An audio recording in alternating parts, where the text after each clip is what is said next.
আজ আমি আমি দুদিন ধরে না খেয়ে আছি। যদি যদি কেউ পারেন আমাকে আমাকে একটু ভিক্ষা দিন, ভিক্ষা দিন।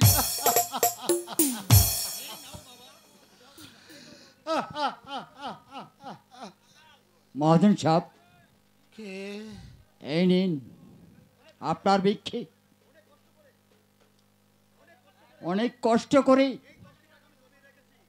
এই 10টি টাকা আমি জড়িয়ে রেখেছি শুধু আপনাকে ভিক্ষে দেওয়ার জন্য।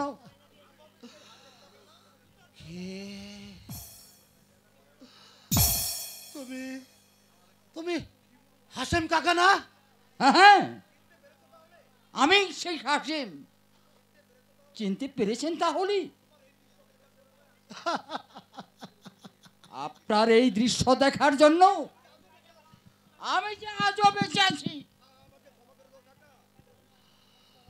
আমাকে আমাকে আমাকে ক্ষমা করে দাও।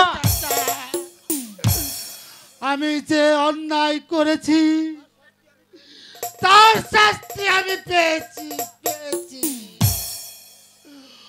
তোমরা যদি ক্ষমা না করো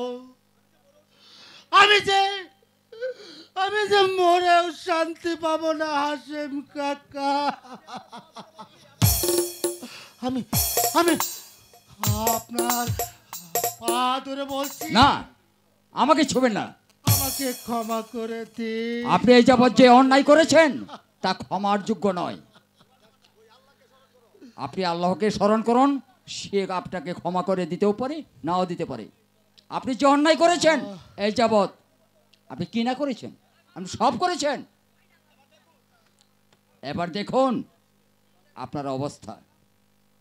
আপনি সব কিছু করেছেন, মাদক ব্যবসা থেকে শুরু করে সুদের ব্যবসা পর্যন্ত। মনে নেই আমি আপনার কাছ থেকে 10,000 টাকা নিয়েছিলাম, কিন্তু তার বিনিময়ে কি করেছেন? আমার 70,000 টাকার গাবি আপনি নিয়ে গেছেন। একবার কি ভেবেছেন সেই লোকটার অবস্থা কি হবে? আমি না খেয়েছিলাম, বিবি বাচ্চা নিয়ে আমি না খেয়েছিলাম। আপনি কি ভেবেছিলেন যে আমি না খেয়ে থাকবো? আজ বুঝেন অসৎ ব্যবসা বেশি দিন থাকে না। সেই জন্যই আমি আপনাকে ঘৃণা করি।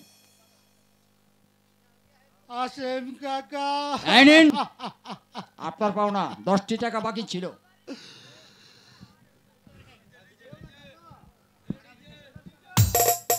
দেও না কাকা।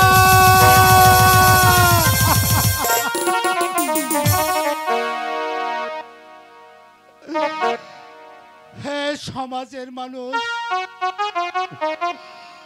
আমার মতো কেউ অসৎ কাজ করবেন না, হারাম কাজ করবেন না।